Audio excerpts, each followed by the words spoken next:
kalimat ridho, saat yang diharapkan adalah lahir anak perempuan, kenyataan lahir itu adalah anak laki-laki, maka bukan ikhlas namanya, tapi ridho. Rela dalam menerima yang diharapkan maunya perempuan, lahirnya laki-laki. Ridho itu menerima sesuatu yang hadir dan datang padahal di luar keinginan dan harapan. Kalau ikhlas itu rela dalam memberi. Contoh misalkan, sedekah harus ikhlas, harus ridho. Harus ikhlas. Yang sholat harus ikhlas, harus ridho.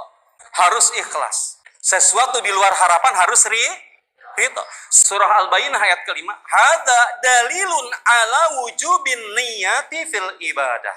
Dalam firman Allah, mukhlisina lahudin, menunjukkan atas wajibnya niat dalam ibadah. Setiap ibadah itu diwajibkan berniat. Ada pepatah mengatakan, niat itu seperti surat. Salah tulis alamat akan sampai salah tempat. Salah berniat, tujuan yang dituju pun jadi keliru. Maka niat itu menjadi penting di dalam ibadah. Kamu kenapa membunuh? Saya kesel Pak Hakim, saya bunuh dia. Itu motif. Apakah motif bisa membuat orang jadi dihukum? Motif tidak mampu menghukum. Yang dihukum itu bukan karena motifnya, niatnya. Yang dilihat oleh hakim dalam kasus pembunuhan adalah sengaja atau tidak sengaja.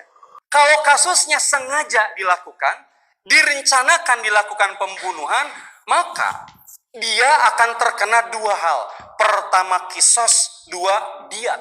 Dia harus dibunuh lagi dan dia harus bayar diat, denda 100 ekor unta. Beda. Kenapa kamu membunuh dia? Nggak sengaja Pak Hakim. Maka dia lolos dari kisos dan dia hanya terkena denda diat saja. Tetap 100 ekor unta.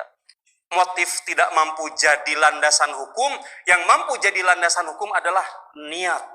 Sengaja atau tidak sengaja. Maka Imam Syafi'i menyatakan niat itu apa?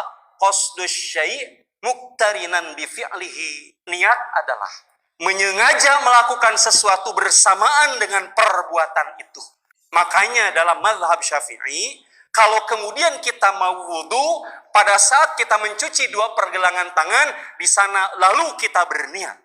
Di saat kita akan sholat, sesaat sebelum kita takbir, di sana kita berniat. Qasdus syai' muqtarinan bi fi'lihi.